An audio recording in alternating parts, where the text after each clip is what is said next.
할렐루야. 다시 한번 우리 찬양으로 함께 하신 우리 에스더 전도회와 또한 각 가정에서 예배드리는 우리 모든 성도님들 위해 주님의 크신 은혜와 능력이 임할 수 있기를 간절히 축원합니다. 어떻게 새해에는 복 많이 받고 살아가고 계십니까? 우리가 며칠 이제 10일 정도 새해가 지났는데 우리 가운데 임하는 또한 보이지 않지만 우리 가운데 임하는 이 하나님의 은혜와 축복을 우리는 매일매일 잊지 마시고 그 가운데 살아갈 줄로 믿습니다. 세상의 복은 아니지만 하나님께서 우리에게 주시는 은혜와 평강의 복, 또 우리 함께 하시는 임마누의 복이 지금 이 순간에도 있음을 우리 깨닫고 그 길 가운데 살아가야 되는 것입니다. 우리가 살아가면서 무엇을 바라보느냐에 따라서 그에 따르는 열매와 또한 결과가 달라질 때가 많이 있습니다. 우리가 사과나무를 바라면서 감을 얻기를 원한다면 그것은 맞지 않을 수밖에 없는 것입니다. 또한 마찬가지로 귤나무를 바라보면서 사과를 얻고자 한다는 것은 이것 또한 맞지 않는 것이죠. 마찬가지로 우리가 세상을 바라보면서 하나님께 주시는 천국의 복을 누리고자 한다면 이것 또한 맞지 않는 것입니다. 우리가 진실로 참된 복, 하나님께 주시는 이 천국의 복을 우리가 누리기 위해서는 무엇을 바라봐야 되는 것입니까? 세상이 아니라 하나님을 바라봐야 되는 것입니다. 하나님께 우리의 마음을 둬야 되는 것이고 하나님 앞에 거하는 삶이 되어야 되는 것입니다. 사랑하는 성도 여러분, 진실로 우리가 이 땅에 살면서 주님께 우리의 마음을 드리시고 또한 우리의 마음을 주님 앞에 두시고 또한 그라여 하나님께서 우리에게 주시는 이 귀한 은혜를 누리며 살아갈 수 있기를 간절히 축원합니다. 특히 하나님께서 이 마태복음 5장에 우리에게 말씀하시는 이 복은 결코 세상의 복과 같지 않습니다. 지난주에도 말씀을 드린 것처럼 이 복은 가시적인 복이나 또 우리가 경험할 수 있는 복은 아니라는 것입니다. 이 복은 심령의 복이고 또 우리의 삶 가운데 임하는 하나님의 나라 천국의 복임을 말씀을 하는 것입니다. 특히 하나님의 나라는 무엇입니까? 하나님께서 우리를 다스리시는 그런 천국의 복임을 말씀을 하는 것이죠. 우리가 어렵고 힘든 가운데 있을지라도 우리의 마음과 우리의 삶을 다스리시는 분은 하나님이시기 때문에 그 하나님이 우리 가운데 함께함을 통하여 우리 가운데 평화를 주시고 우리 가운데 기쁨을 주시고 우리 가운데 사랑을 주시고 우리 가운데 은혜 가운데 거할 수 있도록 인도해 주시는 것입니다.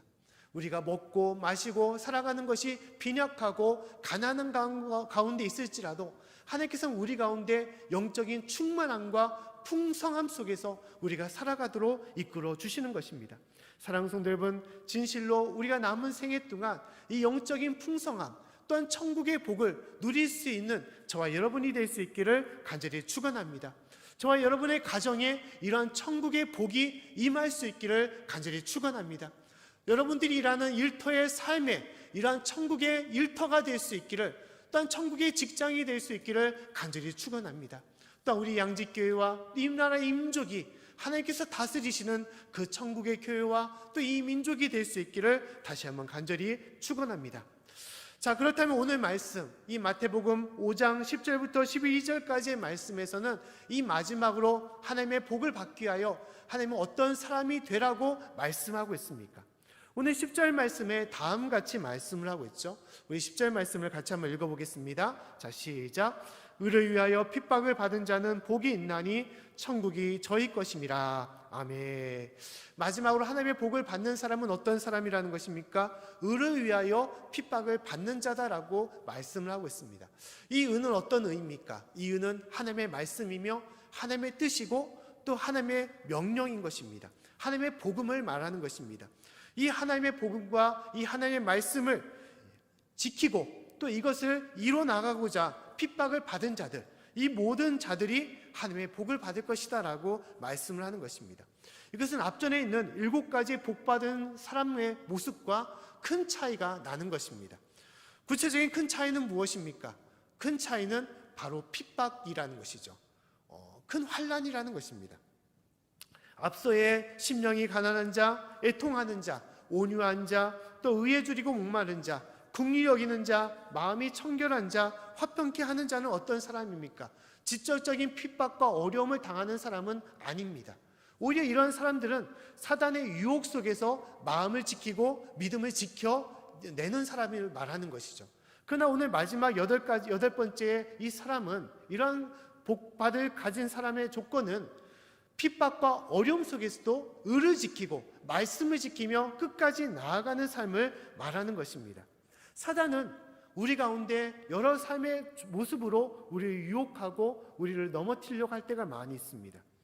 처음에는 우리의 유혹을 통하여 우리를 힘들게 하고 어렵게 할 뿐만 아니라 또 이후에서는 핍박을 통하여 우리의 믿음을 뺏어버리고 우리를 해방하려고 하는 것입니다. 예수님에게도 마찬가지였습니다.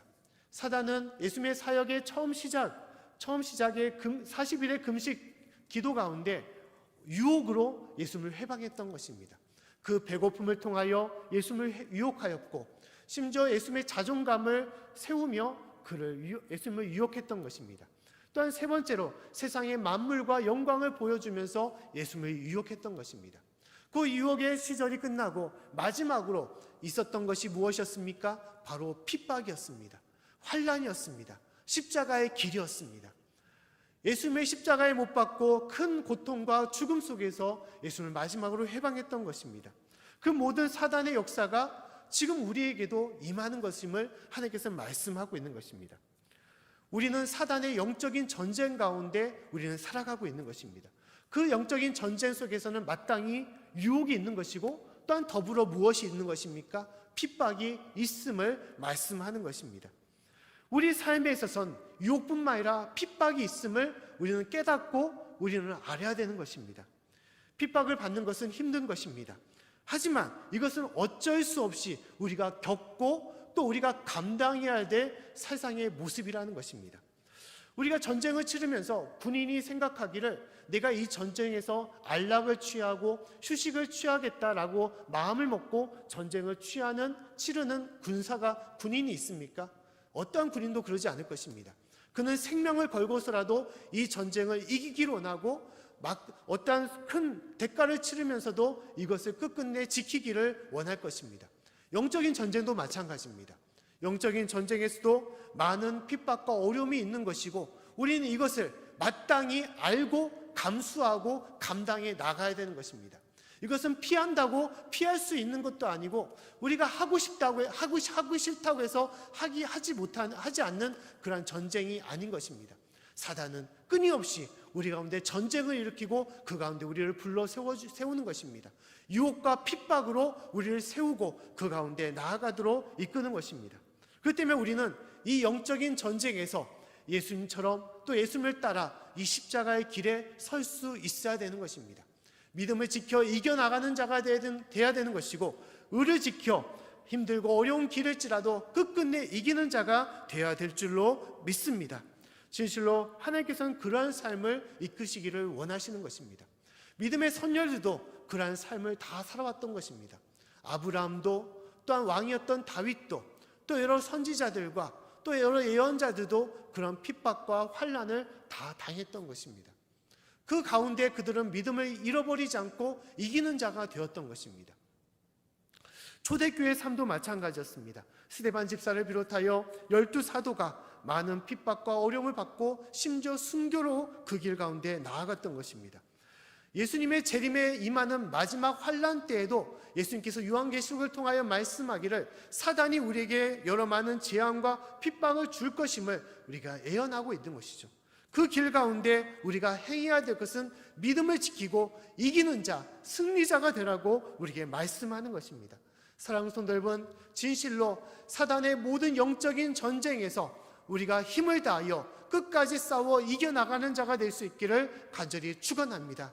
여러 핍박이 있고 어려움이 있을지라도 우리가 그것을 끝끝내 맞서 나아가고 우리가 그 모든 것을 믿음으로 이겨나갈 수 있는 저와 여러분이 될 수 있기를 간절히 축원합니다.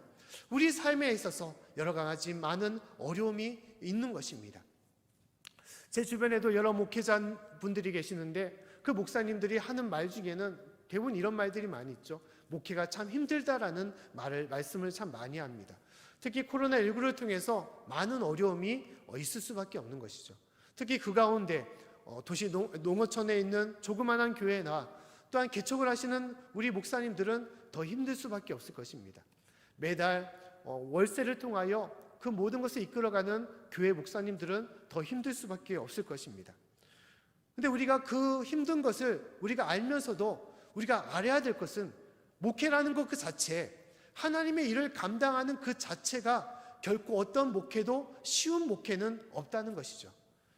그 목회가 좀 더 어렵고 좀 더 힘들 수는 있어도 모든 목회, 하나님의 일은 다 어려운 것일 수밖에 없는 것입니다.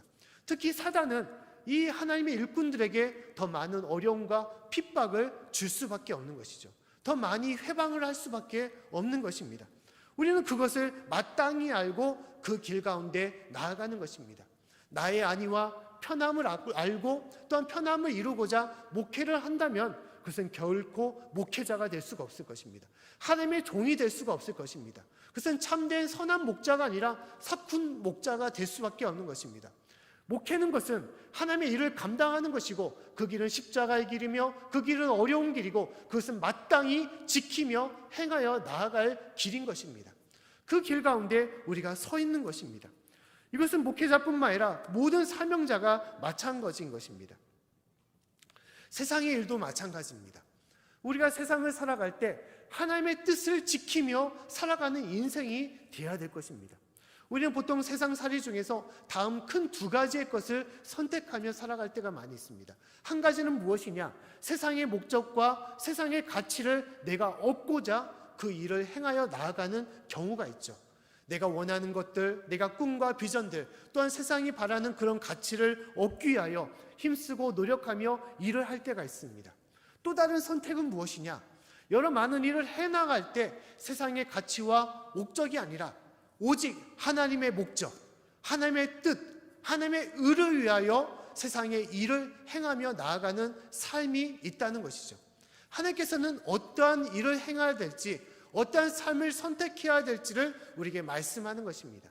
전자가 된다면 세상의 가치와 목적을 위하여 살아가는 삶이 된다면 어떤 때는 수단 방법을 가리지 않고 그 일을, 그 목적을 성취하는 데 나아갈 때가 있을 것입니다. 불의와 부정으로 사기와 술수와 권모를 통하여 내가 원하는 것을 이루고자 할 때가 많이 있을 것입니다. 그런 세상의 바람대로 나아가는 삶이 될 수 있을 것입니다. 그러나 반대로 하나님의 뜻을 이루고자 한다면 어떻게 보면 세상에 원하는 것을 내가 이루지 못할 때가 있을 것입니다.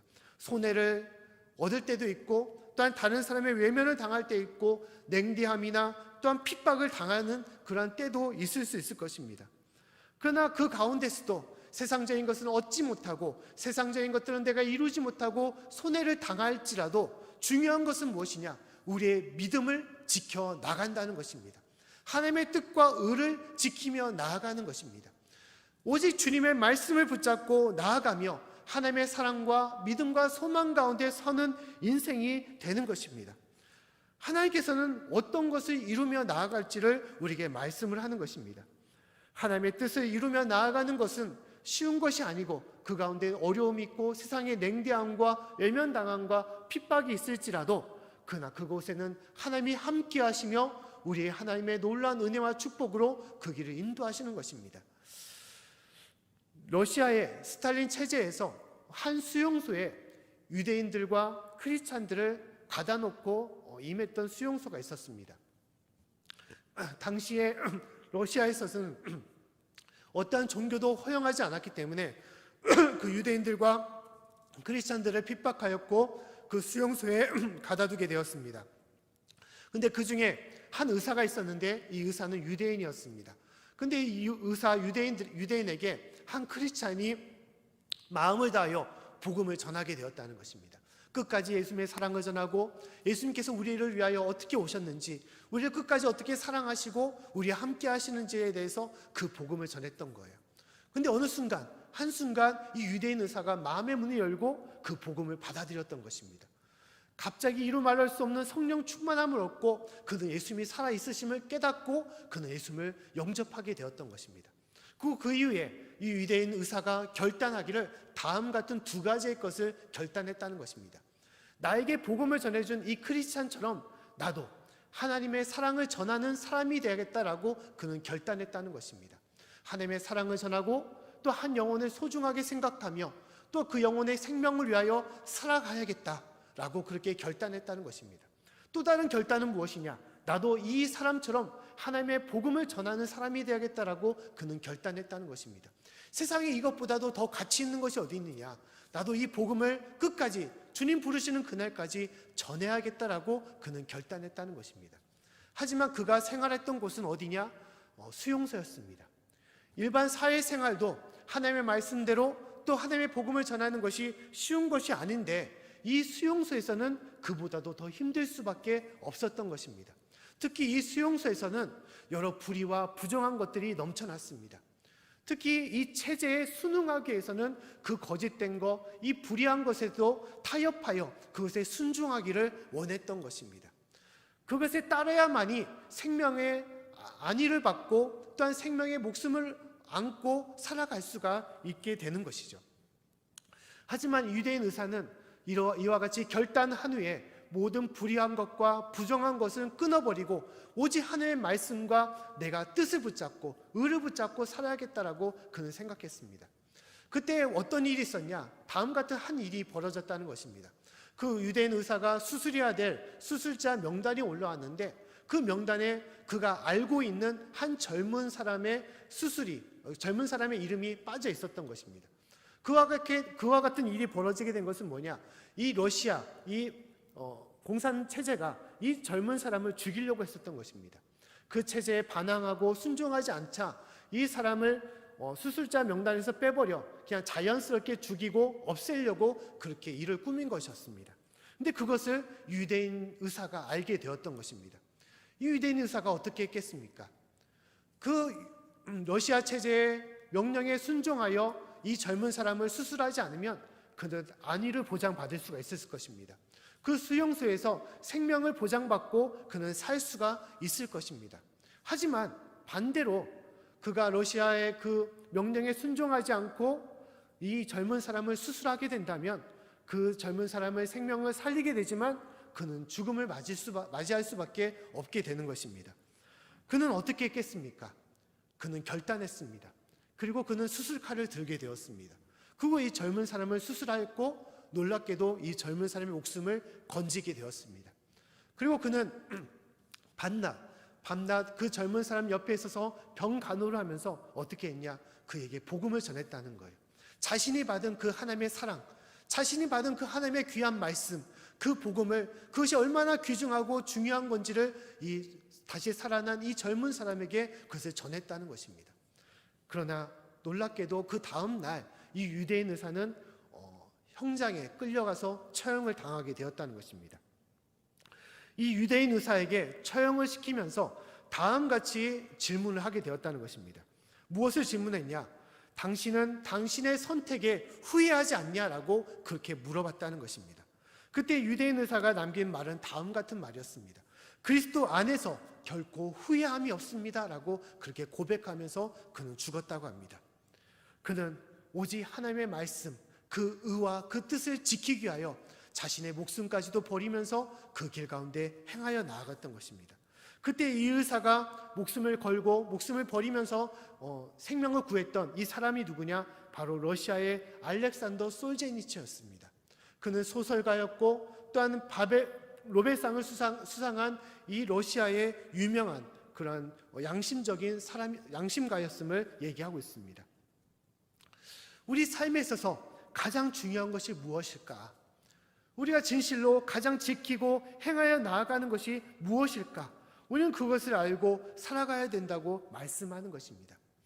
우리가 살아갈 때 나의 목숨과 안위와 또 하나님의 뜻과 의와 복음을 저울개에 놓고 저울질을 할 때 무엇이 더 중요하고 무엇이 더 귀한 것인지를 우리는 판단해야 되는 것입니다. 핍박과 또 여러 가지 환난을 감수하면서도 하나님의 의와 뜻을 지키며 나아갈지, 아니면 하나님의 의와 말씀을 포기하면서도 내 생명과 또한 세상의 목적과 세상의 뜻을 또한 세상의 가치를 이루며 살아갈지를 우리는 판단하며 나아가야 될 것입니다. 과연 무엇이 중요해야 될지, 나의 삶에 있어서 가장 무엇이 소중해야 될지를 우리는 알고 그 가운데 행하여 나아가야 되는 것입니다. 하나님은 우리가 인생에서 가장 중요한 것이 무엇인지를 우리에게 말씀하는 것입니다. 우리가 지켜야 될 것, 또 우리가 가장 강하게 유지해야 될 것, 그것이 바로 하나님의 의와 하나님의 말씀과 복음임을 우리가 깨닫고 나아가라고 말씀하는 것입니다. 사랑하는 성도 여러분, 진실로 우리의 모든 삶 가운데 그러한 삶이 될 수 있기를 간절히 축원합니다. 일상의 삶에서 이렇게 큰 어려움과 핍박을 우리는 당하지 않지만 그러나 많은 유혹을 우리는 당할 때가 있습니다. 그 유혹 속에서 어떻게 보면 외면을 당하고 손해를 우리는 겪게 될 때도 있게 되는 것입니다.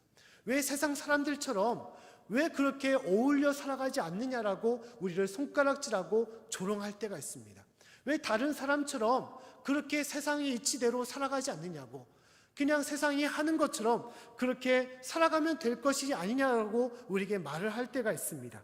잠시 눈을 감고 아부를 하거나 또한 다른 사람처럼 잠시 불의를 행하는 것도 낫지 않겠냐라고 그렇게 말하는 경우도 많이 있습니다. 그러나 우리가 그것을 행하여 나아갈 때 우리는 가장 중요한 내 양심과 내 영혼과 내 믿음과 하나님을 잃어버리는 자가 되는 것입니다. 결국은 하나님께 주시는 하늘의 복, 천국의 복을 우리는 잃어버리는 가장 후회스러운 인생이 될 수밖에 없는 것입니다. 사랑하는 성도 여러분, 우리가 갖고 있는 핍박이 있고 우리가 당하는 여러 가지 손해와 어려움은 있을지라도, 세상의 조롱과 멸시와 무시당함이 있을지라도, 그러나 우리가 가장 귀하게 여기고 우리가 소중하게 생각해야 될 하나님의 의와 믿음이 있음을 우리가 깨닫고 그 길 가운데 나아갈 수 있기를 간절히 축원해야 합니다. 특히 오늘 말씀 중에 우리가 하나님의 의를 지키며 그 가운데 서야 될 것은 무엇이냐? 이 의가 바로 하나님 예수님이기 때문인 것입니다. 오늘 11절 말씀에 다음같이 말씀하고 있습니다. 우리 11절 말씀을 같이 한번 읽어보겠습니다. 자, 시작. 나를 인하여 너희를 욕하고 핍박하고 거짓으로 너희를 거스려 모든 악한 말을 할 때에는 너에게 복이 있나니. 아멘. 자, 예수님께서는 10절 말씀에는 의를 인하여 핍박을 받는 자에게 복이 있다라고 말씀하시고 11절 말씀에는 나를 인하여 핍박을 받은 자에게 복이 있다라고 말씀하고 있습니다. 그렇기 때문에 이 의는 구체적으로 무엇이냐? 바로 예수님, 예수 그리스도임을 말씀하고 있습니다. 요한복음 15장 20절 말씀에도 예수님께서는 다음같이 말씀하고 있습니다. 말씀을 한번 읽어보겠습니다. 내가 너희더러 종이 주인보다 더 크지 못한다 한 말을 기억하라. 사람들이 나를 핍박하였은즉 너희도 핍박할 터이요 내 말을 지켰은즉 너희 말도 지킬 터이라. 아멘. 예수님께서 말씀하기를 나를 핍박하였은즉 너희도 핍박할 것이다 라고 말씀하는 것이죠. 예수님의 제자들에게도 예수를 믿고 따르는 성도들에게도 그와 같은 핍박이 임할 것이다 라고 말씀하고 있습니다. 그러나 중요한 것은 무엇이냐? 내 말을 지켰은즉 예수님도 너희 말, 우리의 말을 지킬 것이다 라고 말씀하고 있습니다. 주님의 뜻을 지키는 자, 또 예수님을 지키고 그 길 가운데 나아가는 자를 하나님께서는 또다시 지켜주시고 우리의 삶과 우리의 모든 것을 보장하시고 인도하신다라고 말씀을 하는 것입니다. 사랑하는 성도 여러분, 이 예수님이 어떤 분이십니까? 우리에게 어떤 분이십니까? 예수님은 우리의 생명이 되시는 분이십니다. 우리의 선한 목자가 되시고 우리의 구원주가 되시고 하나님의 아들이 되실 뿐만 아니라 우리의 생명의 주인이 되시는 분이십니다. 나의 모든 것의 주인이 되시는 분이십니다. 우리의 목숨과 우리의 소유와 모든 것을 주관하시고 인도하시는 분이 바로 예수님이신 것입니다. 나의 주인을 위하여 우리가 해야 될 것이 무엇이 있습니까? 가장 소중한 것을 내놓으라고 할지라도 우리는 그것을 내놓을 수 있는 주님의 종이 되어야 되는 것입니다. 그 어떤 것을 바치라고 할지라도 그것을 아낌없이 바칠 수 있는 주님의 종이 되어야 되는 것입니다. 아브라함은 어떻게 했습니까? 자신의 목숨보다 가장 소중한 아들 이삭을 하나님께 바쳤던 것이었습니다. 예수님께서는 우리에게도 그와 같이 말씀하고 있습니다. 나를 위하여, 예수님을 위하여 너의 목숨을 버릴 수 있느냐? 너의 모든 것을 다 감수하면서 나를 따를 수 있느냐? 내 복음과 말씀을 전할 수 있느냐라고 우리에게 말씀하는 것입니다.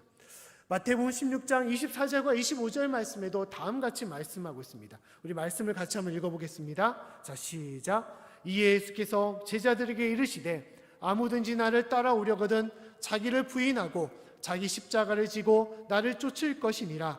누구든지 제 목숨을 구원코자 하면 잃을 것이요 누구든지 나를 위하여 제 목숨을 잃으면 찾으리라. 아멘. 자기 목숨을 구원코자 하는 사람은 어떻게 된다는 것입니까? 그 주인의 종은 그 목숨을 잃을 것이다 라고 말씀하고 있습니다. 반대로 그 주인을 위하여, 예수님을 위하여 자신의 목숨, 종의 목숨을 잃은 자, 바치는 자는 예수님께서는 그 목숨을 결코 버리지 않고 찾게 하신다라고 말씀을 하는 것입니다. 사랑하는 성도 여러분, 이것이 믿는 자에게 주시는, 또 예수님의 종, 또한 모든 일꾼들에게 주시는 하늘의 축복이고 생명의 축복임을 우리가 잊지 말고 나아갈 수 있기를 간절히 축원합니다. 이것이 우리에게 주신 가장 큰 은혜인 것입니다. 우리가 코로나19를 지내면서 여러 가지 신앙의 어려움 또한 당할 때가 많이 있습니다. 여러 가지 생활의 어려움뿐만 아니라 신앙의 어려움도 우리가 감수하며 나아가고 있는 것이죠. 우리가 비대면으로 여러 차례 예배를 드리고 있습니다. 예배는 드리고 있지만 이 비대면이라는 예배 자체가 우리가 신앙을 온전케 하거나 신앙을 굳건하게 단단하게 해나가는 것은 결코 아닐 것입니다. 영상으로 예배를 드리면서 우리는 자세를 바로 하지 못할 때가 있고, 어느 순간에는 잠깐 예배를 드리지 못하는 그런 유혹에 빠질 때도 있습니다. 게으름과 나태함 속에서 한 주 두 주를 빼먹을 수도 있을 것입니다. 지난 주간에는 신년 특별 새벽 기도회로 하나님께 나아갔습니다. 이것을 준비하면서 비대면 예배로 준비를 했던 것이죠. 이것을 준비하면서 과연 신년 특별 새벽 기도회를 우리 성도님들이 온전히 할 수 있을까? 진짜로 신년 특별 새벽 기도회를 통하여 마음을 하나님께 드리며 간절히 하나님을 찾는 성도가 될 수 있을 건가? 라는 그런 어떤 회의감을 느끼면서도, 의구심을 가지면서도 준비를 했습니다. 그러나 생각만큼 진짜 많은 분들이 참여하지 못했습니다. 실질적으로 예배를 드리는 것만큼 이 실시간으로 예배를 드리시는 분들은 그렇게 많지 않았습니다. 근데 이것은 어쩔 수 없는 상황인 것이죠. 비대면으로 예배를 드리고 온라인으로 예배를 드리는 것, 하나님의 품에 함께 나오지 못하는 것은 어떻게 보면 신앙적인 그런 어떤 연약한 가운데 우리는 몰릴 수밖에 없는 것이죠. 사단은 그렇게 우리를 유혹을 하는 것입니다. 약해지고 더욱더 어려운 싸움 가운데 우리가 있는 것입니다. 특히 이런 영적인 싸움 가운데 우리가 놓여 있는 것입니다. 그렇기 때문에 우리는 이 싸움에서 더욱더 마음을 굳게 붙잡고 믿음을 굳게 붙잡고 이 싸움을 맞서 나아가야 될 것입니다. 오직 하나님만을 바라보며 나아가는 주님의 성도가 되어야 될 것입니다. 철저한 이 처참한 이 영적인 전쟁에서 오직 하나님을 섬기며 내 마음을 바쳐 힘을 다하여 주님만을 섬기며 나아가는 저의 삶이 될 수 있어야 된다고 주님께서는 말씀하는 것입니다. 사랑하는 성도 여러분, 진실로 우리가 힘들고 어려운 가운데 있을지라도 오직 주님만을 바라보며 주님께 마음을 두고 하나님 주시는 그 은혜 가운데 거할 수 있는 저와 여러분이 될 수 있기를 간절히 축원합니다. 오늘 마지막의 말씀에 하나님께서는 우리에게 무엇을 말씀하고 있냐? 기뻐하고 즐거워하라라고 말씀을 하고 있습니다. 우리 12절 말씀을 같이 한번 읽어보겠습니다. 자, 시작. 기뻐하고 즐거워하라. 하늘에서 너희의 상이 큼이라. 너희 전에 있던 선지자들도 이같이 박해하였느니라. 아멘. 주님께서는 의로 인하여 핍박을 받은 자에게 말씀하기를 기뻐하고 즐거워하라라고 말씀하고 있습니다. 너희 가운데 지금 환난을 위해서 핍박을 받고 힘든 가운데 있지만 그러나 너희는 기뻐하고 즐거워하라는 것입니다. 왜냐하면 하나님의 상이, 하늘에서 우리에게 주시는 그 상이 크다라고 말씀을 하는 것입니다. 우리 전에 있던 선지자들에게 또 주셨던 그 은혜와 축복이 우리 가운데도 있음을 말씀을 하고 있는 것이죠. 이 팔복의 복은 보석의 목걸이와 같은 복임을 우리는 알아야 될 것입니다. 보석 목걸이가 되기 위해서는 여러 가지 보석이 그 줄에 끼어서 하나가 되어야 할 때만이 완성된 목걸이가 될 수가 있는 것입니다. 근데 이 오늘의 말씀처럼 이 8가지 복이 끼어서 완전 하나가 되어야만이 참된 복이 될 수 있음을 하나님께서 말씀하고 있습니다. 7가지에서는 유혹을 통하여 우리가 지켜낼 때 이루는 복을 말하고, 이 마지막에서는 핍박과 어려움 속에서 우리가 지켜낼 때 이루어지는 그 복을 말하는 것입니다. 이 마지막에 임하는 이 환난을, 이 어려움을 우리가 감당하며 나아갈 때 하나님께서 우리에게 은혜를 주시고 큰 축복과 하나님의 뜻 가운데 우리가 설 수 있음을 말씀하는 것입니다. 사랑하는 성도 여러분, 우리가 힘든 가운데 있을지라도 그러나 우리가 진실로 바라보고 행해야 될 것은 하나님의 말씀이며 뜻이며 의임을 우리가 깨닫고 나아갈 수 있기를 간절히 축원합니다. 어려움과 핍박은 있을지라도 또한 물질적인 손해와 또한 여러 가지 육체적이고 힘든 여러 문제들이 많이 있을지라도 우리는 결코 절망하거나 힘들어하지 말고 오직 믿음으로 끝까지 이겨나가는 자가 될 수 있기를 간절히 축원합니다. 마지막으로 초대교회에서 여러 순교를 당하는 그 삶 속에서 한 성도가 다음 같은 말을 남겼다고 합니다. 그 말씀을 잠깐 읽어드리면 다음 같은 말입니다. 나를 저주하십시오. 당신들이 나를 저주하면 할수록 더욱 나는 당신들을 사랑할 것입니다. 내게 침을 뱉어 보십시오. 그러면 나는 사랑의 숨결을 품어낼 것입니다. 나를 구타하십시오. 나는 신음소리로 사랑을 고백할 것입니다. 나를 찌르십시오. 나는 사랑한다고 절규할 것입니다. 나를 짐승의 먹이로 던지십시오. 나는 사랑의 제물이 될 것입니다. 나를 불태우십시오. 그러면 나는 사랑의 열기로 당신의 증오의 가슴을 녹일 것입니다. 사랑하는 성도 여러분, 진실로 여러 가지 환난과 핍박이 우리 가운데 있을지라도 예수님의 사랑, 우리를 향한 그 변치 않는 사랑과 우리를 향한 하나님의 그 은혜와 축복이 지금 이 순간에도 임함을 우리가 잊지 마시고 그 모든 것들을 감당하며 이겨나갈 수 있는 저와 여러분이 될 수 있기를 간절히 축원합니다. 믿음을 지켜 행하는 자에게 하늘아버지의 주시는 놀라운 은혜와 축복이 온전히 임할 수 있기를 다시 한번 간절히 축원합니다.